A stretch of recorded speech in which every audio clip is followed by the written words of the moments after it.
"What should I do?" he asked Ada. "What can you do?" she said. "If they want to watch you, they can watch you. There's nothing you can do about it.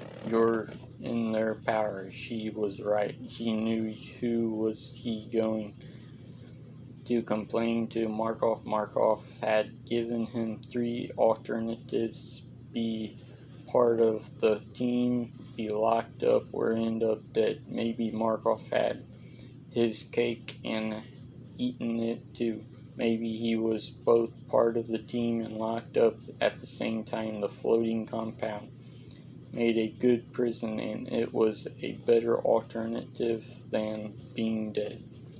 "What do you think is going on?" he asked Ada. She rolled her eyes. "I don't want it to start all over again, Michael. It's dangerous to ask yourself these questions. So what if we can't go into certain parts of the ship? We're not the only ones in that position. Most of the researchers from Chicxulub are being treated in exactly the same way." "Not Field," said Altman. "Field has access, limited access," she said. "One room only. I've been watching. Showalter and Scud don't," she said, ticking them off on her fingers. "Lots of others don't as well." He didn't answer, just turned away, thinking there were ways of finding out. All he'd have to do was to replicate a card, and then his thoughts were interrupted when she slapped him on the cheek. "Don't," she said, pointing a finger at his face. "What? I know what you're thinking," she said. "You don't need to have full run of the place in order to do your job. If you did, you'd only get into trouble. I want you to promise me you'll leave it alone." He looked at her for a long moment, finally shook his head. "I can't," he said. She slapped him once more for good measures and turned away. He, not knowing what else to do, wrapped his arms around her to prevent her from going. She struggled at first, not willing to meet his eyes, but he kept hold of her until finally she began to soften a little. "You've never listened to me," she said. "I'm always right, and you never listen." "I've always listened," he claimed. "I just don't always do what you say."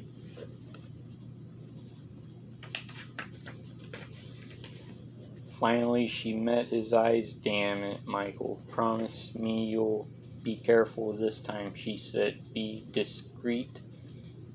Promise me you won't do anything to end up dead." "All right," he said, finally letting her go. "That I can promise." He was careful.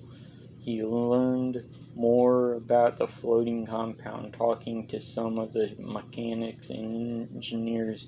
It was a converted semi-submersible rig, mobile, made to float half in the water and half out. The mist, which they referred to as the blur effect, was spraying by high-grade jets. Their apertures less than 100 microns in diameter. The water was forced through the jets and onto extremely fine needle points, causing it to atomize into droplets so small that most of them remained suspended in the air. If anyone with all sorts of advanced equipment wanted to determine what was in the cloud, they would have no difficulty, but it was enough to keep at least a few of the serious ships and boats away. On the second or third day, a sturdy man with an exceptionally frizzy red beard joined him in the cafeteria. He stretched one large hand across the table, shook Altman's hand. "Jason Hendrick," he said. "You're new here, aren't you?" Altman nodded. "Michael Altman," he said. I just got here. Hendricks gave a slow, easygoing smile that Altman immediately liked. None of us have been here for long, he said. I just got here a week or so ago myself. He began to eat, and almost immediately his beard was full of crumbs and scraps of food. What brings you here, Michael? Altman thought a moment about what to say. Finally settled on there, still figuring out what to do with me. I'm a pilot, said Hendrick. He rubbed his hands through his beard to work the crumbs out and then wiped his palms on his shirt. Submarines mostly, was trained by the Navy to pilot a mid-sized sub. Also did some work with submersibles for a construction firm. You must enjoy it, said Altman. I like it well enough, said Hendrick.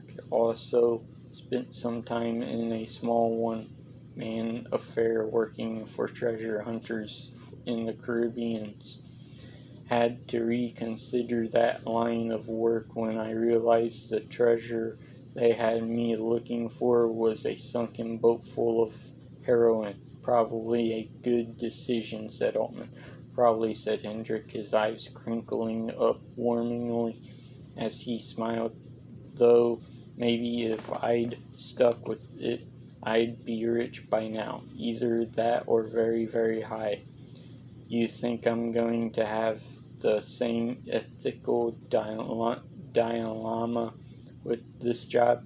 They met the next day at the same table, then the next, and soon Altman had come to think of Hendrick as a friend, or as someone he could trust. After a few days, Hendrick told him more about what he was doing, that he was to be on a two-man team working with a base skiff.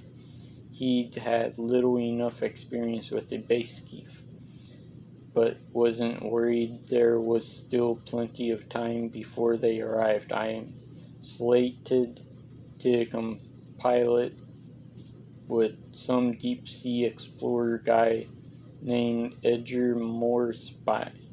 He told Altman. Man's in his late 60s and his skin that looks like it's been cured, drinks like a fish. Not much of a pilot as far as I'm concerned. Claims to be descendant of Robert Moresby.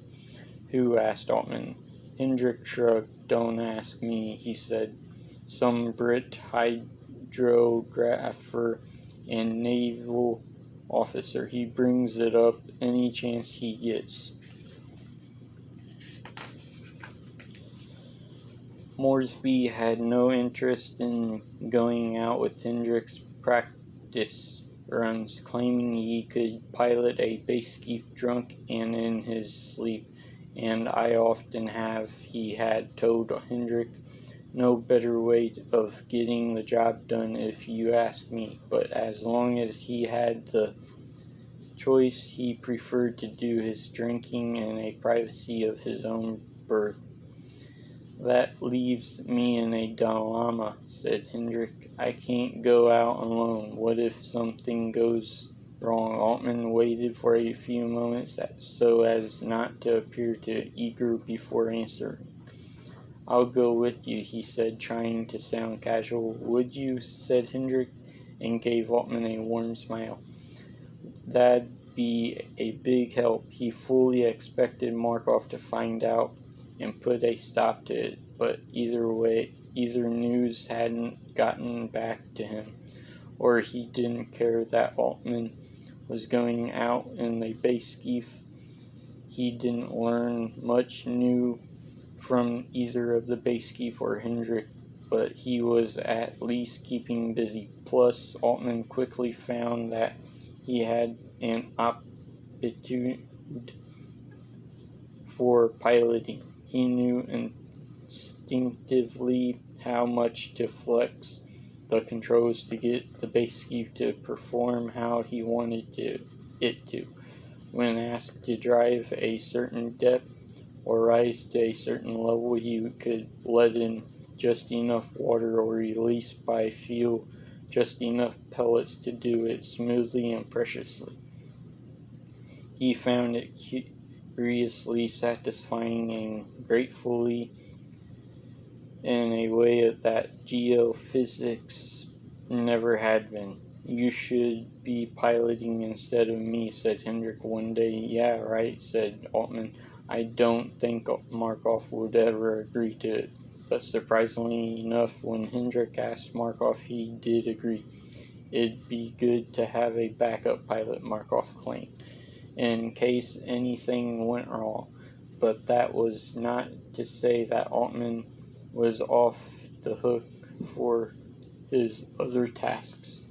He'd still be expected to follow any instructions that the lead researchers gave him and to continue to take his geophysical readings. It was just that now he might sometimes be asked to take these readings below the water from within the base ski